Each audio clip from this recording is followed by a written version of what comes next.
Buongiorno, buon pomeriggio, buonasera o buonanotte, non so che ore siano, da voi in questo momento. Io sto registrando di mattina, è una mattina un po' uggiosa, siamo in febbraio e quindi ci può anche stare.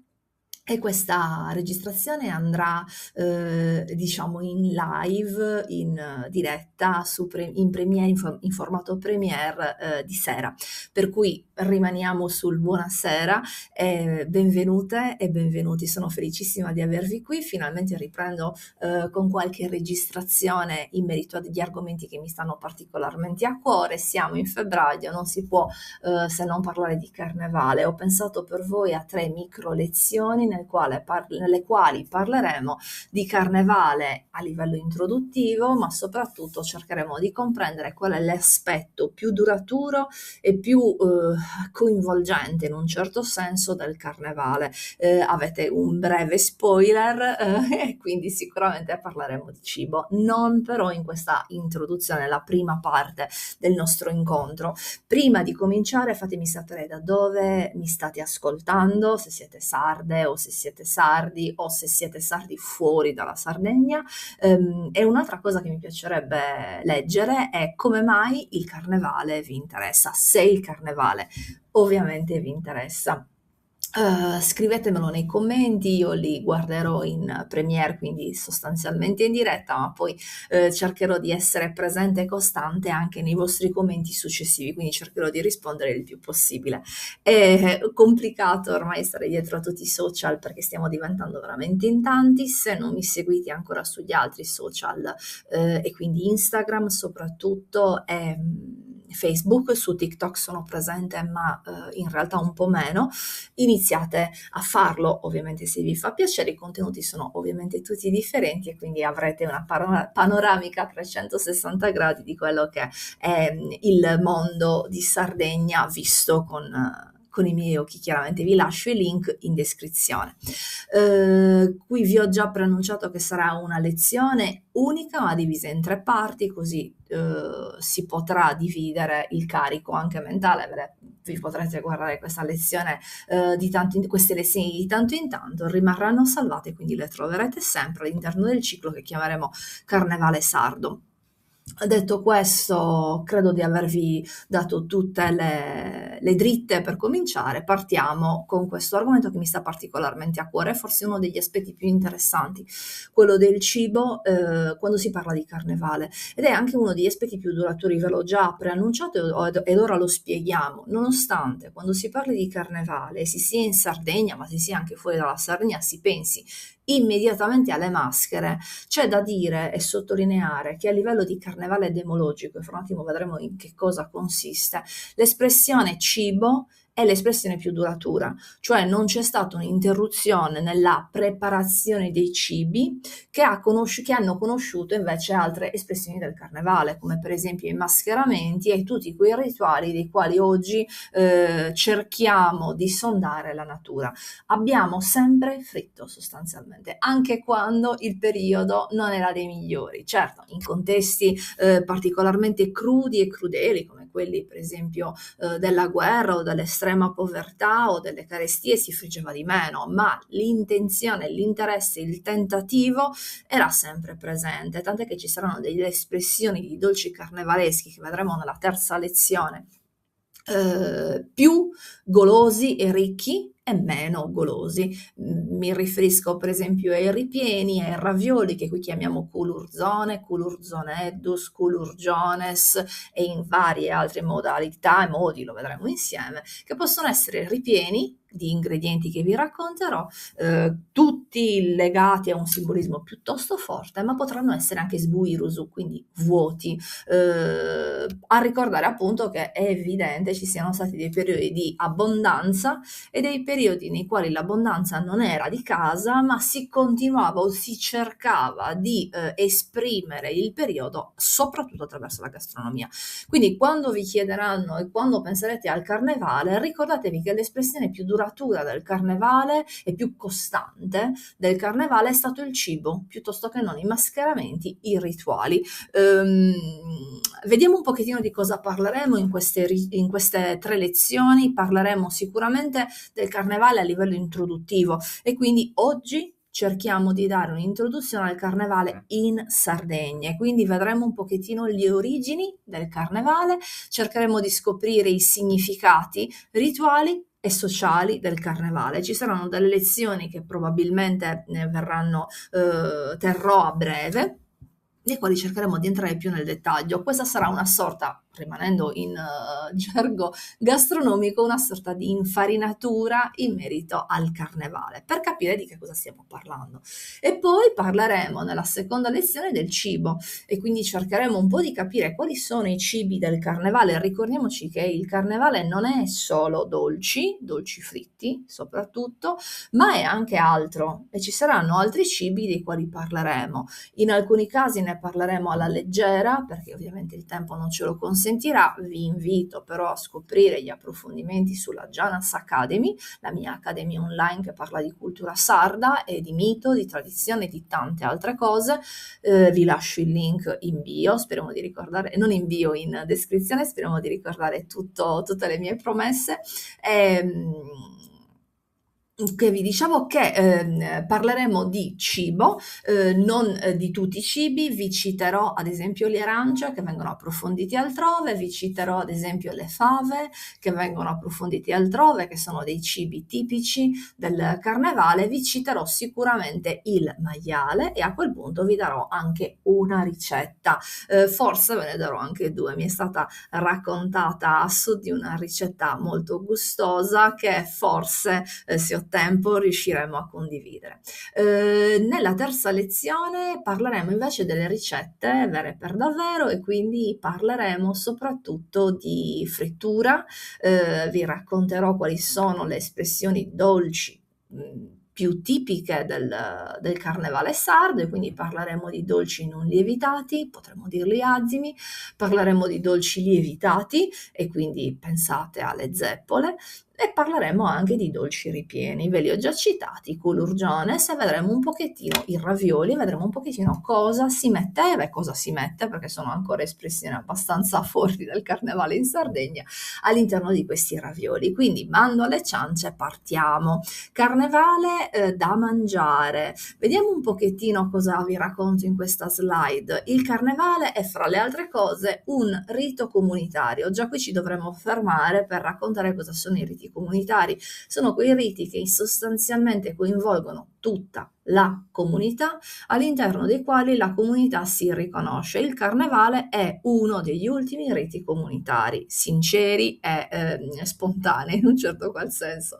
La comunità si ferma, si ritrova davanti a un fuoco e davanti a un fuoco balla, canta, ma soprattutto condivide. E condivide che cosa? Ovviamente condivide cibo e, secondo altri aspetti, anche esperienze. Per questo sono portata a dire che il carnevale è un rito comunitario di redistribuzione e il cibo è il suo linguaggio più resistente. Questo ve l'ho già raccontato. Cosa significa redistribuire? Beh, lo sapete perfettamente, lo sappiamo perfettamente, ma mettiamoci un asterisco. Significa questo, significa che durante il periodo carnevalesco in Sardegna si cercava di fare in modo che tutti avessero accesso, a prescindere dal ceto sociale, dalle possibilità economiche o dallo status in genere, avessero accesso tutti al cibo. Come poteva avvenire questo? Beh, attraverso una serie di tecnologie sociali. La questua, per esempio, era una di queste, i banchetti comunitari, ad esempio, erano una di queste tecnologie, ma anche la distribuzione di dolci e cibi davanti al fuoco insieme al vino erano una di queste tecnologie. E quindi in un periodo dell'anno anche piuttosto lungo, tutta la comunità aveva accesso a alimenti alimenti grassi sostanziosi che avrebbero potuto riempire non solo lo stomaco, ma soprattutto la mente. Questa è una cosa importantissima. Il cibo viene redistribuito proprio in questo periodo. Luisa Orru, in un bellissimo libro che scrive sul carnevale, dice una cosa che a mio avviso è particolarmente vera. Il carnevale tradizionale sardo era una festa comunitaria, era la festa comunitaria nella quale si domandava di più e si riceveva di più. Quindi tutti quanti offrivano, in base ovviamente alle loro possibilità, e quel cibo non era più individuale, ma veniva redistribuito nella comunità. Uno dei modi attraverso i quali la stessa comunità si rifonda. Questo è un concetto importantissimo da tenere in considerazione. Ci sono le maschere, ci sono i riti, ma sono elementi, c'è il fuoco, ma sono elementi, maschere e riti soprattutto, che cambiano. Quello che non cambia è il cibo, che è una costante nel carnevale, un simbolo che dice senza parlare e fa comunità.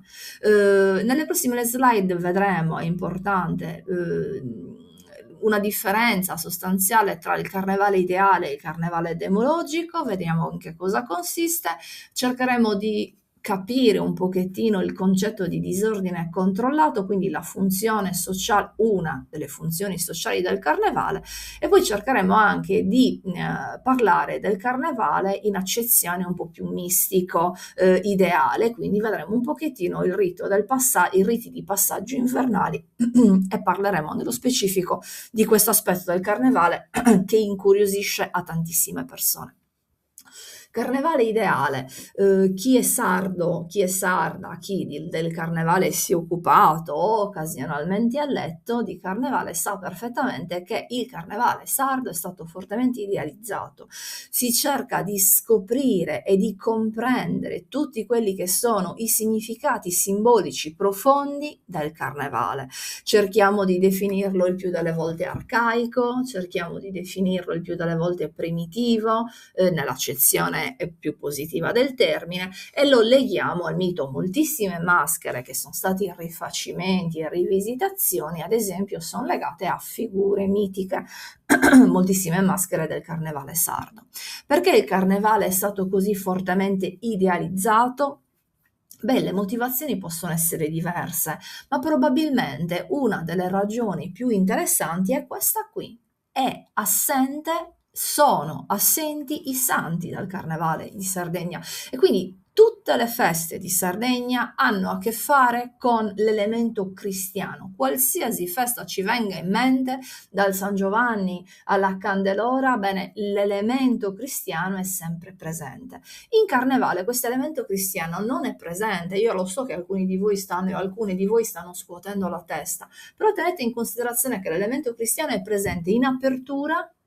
Tendenzialmente oggi potremmo definire l'apertura del carnevale, non volendone fare una generalizzazione, perché ricordatevi che le cose cambiano nel tempo. Apriamo il carnevale tendenzialmente tra il 16 e il 17 di gennaio. Un tempo le cose andavano diversamente, lo vediamo insieme fra un attimo. Ed è la festa, la giornata, il vigilia e giornata nella quale si festeggia Sant'Antonio. Concluso il discorso di Sant'Antonio, durante tutto il periodo carnevalesco i santi sono totalmente assenti ed è tripudio di figure pagane sicuramente, e probabilmente particolarmente antiche, tripudio di maschere che noi abbiamo cercato in tutti i modi di interpretare, offrendo loro dei significati simbolici anche piuttosto alle volte azzardati, diciamo così. Quindi probabilmente uno dei motivi per i quali il carnevale è così fortemente idealizzato è che, diversamente da come succede sempre in Sardegna, il carnevale non ha a che fare con i santi, è aperto dai santi ed è chiuso con festività cristiane, ma nel centro è pura maschera, puro cibo, puro fuoco, puro paganesimo, potremmo dire in un certo qual senso, e quindi questo probabilmente ci ha portato a cercare dei significati molto antichi all'interno del carnevale. Non vogliamo dire che non siano presenti, stiamo cercando di spiegare perché è stato così fortemente idealizzato. Fatemi vedere se è corretto, sì, siamo nella slide giusta. Se vogliamo interpretare da un punto di vista storico-culturale il carnevale, quindi il carnevale idealizzato, vogliamo raccontarlo da un punto di vista storico-culturale, beh, ci sono moltissimi appigli ai quali trattenersi, diciamo così. Ed ecco che spesso e volentieri, non erroneamente, ma correttamente, il carnevale viene raccontato come un rito di passaggio invernale. Ora, se volessimo contestualizzarlo all'interno del ciclo dell'anno, se non l'avete ancora fatto, acquistate il calendario delle Janas, nelle quali io cerco di raccontarvi, per come la vedo io, ovviamente il ciclo dell'anno in contesto sardo, per non farsi attraversare dal tempo, ma abitare il tempo. E quindi fermiamoci un pochettino e riflettiamo in che periodo dell'anno il carnevale è collocato. Ed è collocato in un periodo dell'anno molto speciale, nel quale l'inverno si sta concludendo e la primavera deve arrivare. Mandorli, lavanda, ginestre stanno per fiorire, sono l'annuncio, in alcuni casi sono anche già fioriti, sono l'annuncio della primavera che arriva. Ora, a livello rituale, da tempi non sospetti, quindi immemorabili, l'uomo ha cercato di avvantaggiare la natura e di aiutare la natura a rinascere, anche e soprattutto attraverso dei rituali che si basavano sull'accensione dei fuochi, i famosi fuochi di Sant'Antonio, che poi con costanza vengono accesi durante diversi periodi dell'anno. Il fuoco ha sempre questa funzione qui di risveglio del sole e della natura. E quindi, secondo moltissimi commentatori, il carnevale affonda le sue radici nei rituali stagionali europei. Il nucleo probabilmente è un nucleo agrario antichissimo, si cercava di avvantaggiare la rinascita del sole, che noi sappiamo sta in Europa aumentando le ore di luce che verranno poi offerte. Tutta questa crescita avverrà fino al ciclo di San Giovanni, poi parleremo anche di quello, e quindi tentavamo di sostenere forse il sole con il fuoco, cercavamo di risvegliare la terra forse con il fuoco, ma i rituali di Sant'Antonio e del Carnevale avevano anche probabilmente la funzione di entrare in connessione col mondo dei defunti. Ora la facciamo breve e non entriamo troppo nel dettaglio, ma ricordatevi che defunti e semi in generale vengono associati. Perché? Perché condividono la terra ed è il luogo nel quale i semi vengono posti a dimora e pure gli antenati, i defunti vengono posti a dimora. Quindi forse nella mente dell'agricoltore di ieri si è creato il nesso secondo il quale, celebrando gli antenati, e lo facciamo da fine ottobre sino a febbraio, ebbene questi avrebbero in un certo qual senso favorito l'abbondanza delle messi, quindi avrebbero aiutato il grano, facciamo ad esempio il grano, a germogliare con maggiore abbondanza. Quindi questi riti di passaggio avevano probabilmente questi due tipi di funzioni. Non ci entriamo troppo nel dettaglio perché non è l'obiettivo delle nostre lezioni oggi. E quindi rifondazione del tempo e della natura da un punto di vista, secondo la lettura storico-culturale del carnevale, quindi legato al ciclo agrario, alla ripresa della vita vegetale e animale. Ricordiamoci che Sant'Antonio, ad esempio, benedisce tutti gli animali, quindi non è solo la natura vegetale, il mondo vegetale che si deve risvegliare, ma anche chiaramente il mondo animale. Il discorso relativo ai defunti l'ho fatto, il link defunti maschere verrà approfondito in un altro contesto.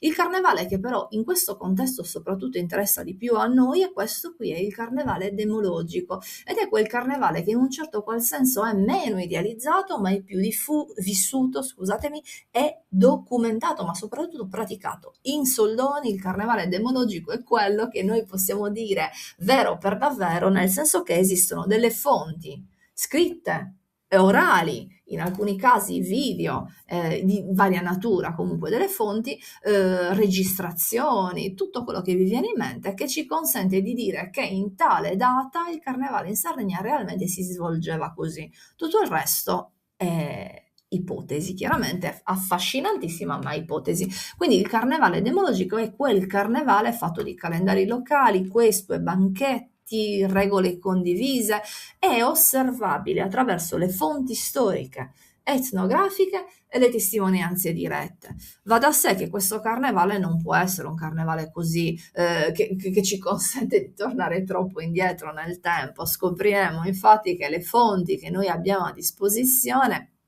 partono dal 1800, ci sono brevissime fonti che sono riferibili alla fine, proprio agli ultimi anni del Settecento. Più indietro non possiamo tornare, anche perché abbiamo iniziato a documentare il carnevale quando gli anziani arrivavano a quel punto lì. Quindi il carnevale demologico si spinge decisamente meno indietro, ma è ugualmente molto interessante. Durante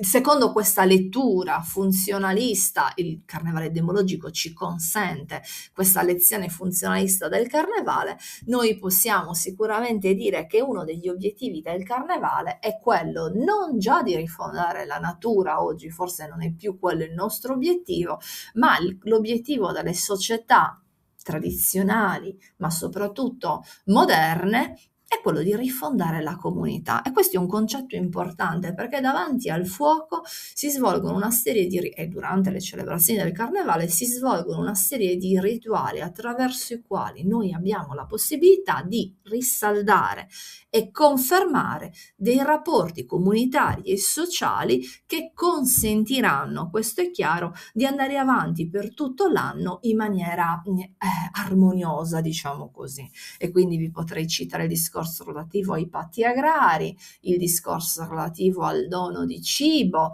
e tantissime altre argomentazioni che ci portano a risaldare i rapporti comunitari per far sì che durante il ciclo dell'anno, il resto dell'anno, qualora ce ne sia necessità, la comunità sia di supporto a se stessa, quindi tutti ci si aiuti perché l'obiettivo principale è la sopravvivenza. Qui vi ho messo anche altre motivazioni che sono proprie della lettura funzionalista del carnevale, ma ne parleremo e li commenteremo in un altro contesto. Le ultime slide relative a questa prima lezione, che penso durerà circa 30 minuti, sono questi. Vi potreste essere chieste ed essere chiesti le origini proprio a livello cronologico del carnevale. E adesso facciamo una mescolanza, un'alchimia del carnevale ideale e del carnevale demologico. E quindi andando con una lettura culturale e storica del carnevale e disturbando alcuni commentatori contemporanei o nemmeno tanto contemporanei che si sono occupati di carnevale sardo, ma non solo, ebbene il discorso che salta fuori è questo qui: le origini del carnevale sardo, ma non solo, sono probabilmente precristiane, si legano ai rituali stagionali invernali, quel nucleo agrario di cui abbiamo detto è appunto rientra all'interno dei rituali stagionali invernali di rifondazione della natura e rifondazione del tempo, e ha radici molto antiche. Secondo alcuni, e anche qui è un po' un azzardo, le origini potrebbero essere andate a ricercare anche nel mondo neolitico. Se andiamo per esempio a disturbare la nostra memoria e pensare alle pitture anche rupestri, in alcuni casi noi troviamo in Europa, ma non solo in Europa, diverse rappresentazioni di uomini, sappiamo che sono uomini o donne, questo non sappiamo nello specifico, di esseri umani perché hanno i piedi, con visi che sono zoomorfi, quindi probabilmente maschere. Forse già lì è una sorta di antecedente del carnevale. Nelle prossime lezioni cercheremo di capire cosa si faceva e cosa si fa, pur magari non ricordandolo oggi, indossando una maschera. Ed è un esercizio che io vi consiglio di fare ancora oggi. Provate a indossarlo se avete una maschera lignea, sarda, ma non solo. Vedete un pochettino quanto la realtà cambia. Vedremo un pochettino quale si stima fosse l'obiettivo dell'uomo, probabilmente, potenzialmente più dell'uomo o della donna, che indossavano una maschera. Poi vedremo anche se avremo il tempo di farlo, perché il carnevale in Sardegna soprattutto, ma non solo, è una festività nella quale soprattutto l'uomo indossa le maschere. A livello invece di carnevale demologico, ve l'ho già detto, le testimonianze scritte sul carnevale sardo risalgono al 1800, ci sono alcuni scampoli di 1700 nei quali qualche informazione che si aggrappa ancora a quel secolo, ma sono quisquiglie, diciamo così. Sappiamo che le fonti scritte descrivono soprattutto i carnevali vissuti fino al secondo dopoguerra, quindi il carnevale sardo che conosciamo bene è nella sua forma moderna, ma intuiamo un fondo molto più antico del carnevale. Sappiamo anche che intorno agli anni 40-60 del Novecento il carnevale sardo soprattutto, ma non solo, è in declinio non perché gli uomini e le donne non vogliono più festeggiarlo, assolutamente, ma perché è un periodo di guerre. Siamo usciti da una guerra e stiamo per entrare in un'altra guerra. Ci sarà anche il fascismo che tollererà male i disordini che volenti o nolenti si creano durante il carnevale e tutta quella ritualità popolare del mascherarsi, del bere, del ballare, dell'unirsi. Sappiamo che negli anni 70 c'è una riscoperta del carnevale e una rielaborazione di moltissime maschere. Non vedete in senso, in accezione negativa, secondo me la voglia di riscoprire il proprio carnevale va sempre letta in chiave positiva e propositiva. Sono d'altronde fenomeni culturali, il più delle volte guidati da figure di rilievo o figure competenti come antropologi. Quindi la riscoperta o il riadattamento di figure mistiche, mitiche più che altro, alle maschere carnevalesche, secondo me ha sempre un senso se ovviamente contestualizzato. C'è la perdita ovviamente di alcuni elementi, ma c'è la sopravvivenza di altri elementi e la sopravvivenza di altri elementi ha soprattutto a che fare con il cibo. A livello di durata rituale, ricordatevi che il carnevale oggi si racconta, inizi con Sant'Antonio Abate, quindi l'accensione dei fuochi, l'abbiamo detto, tra il 16 e il 17 di gennaio. Ricordiamoci che secondo appunto quei commentatori antichi di cui vi ho detto, in alcuni contesti il carnevale in Sardegna partiva già dall'Avvento e secondo altri partiva già direttamente da Sant'Andria. Stiamo parlando del 30 di novembre. Ovviamente non si celebrava il carnevale in maniera continuativa fino ovviamente alla Quaresima, ma c'erano delle giornate dedicate al carnevale, esattamente come succede oggi. Quindi cosa succedeva? La comunità viveva la propria vita quotidiana, ma periodicamente, momentaneamente interrompeva, alterava l'ordine consueto della quotidianità, festeggiava e poi si ripartiva con il lavoro. La fine del carnevale corrisponde al martedì grasso, e con poi ovviamente varianti locali che magari in altri contesti vedremo. Non è una festa breve, ma un ciclo lungo, come vi ho detto, intrecciato alla vita quotidiana. Queste sono le prime informazioni che condividiamo oggi. Siamo a 27 minuti, sono felicissima di avervi avuto a lezione. Se avete domande lasciatemele nei commenti, cercherò di rispondere. Vedremo un pochettino però di andare avanti la settimana prossima o fra qualche giorno, ora vedremo come condividere la prossima lezione, per parlare di carnevale e cibo, e nello specifico vedremo quali sono i cibi che fanno il paio con il carnevale in Sardegna. Arrivederci.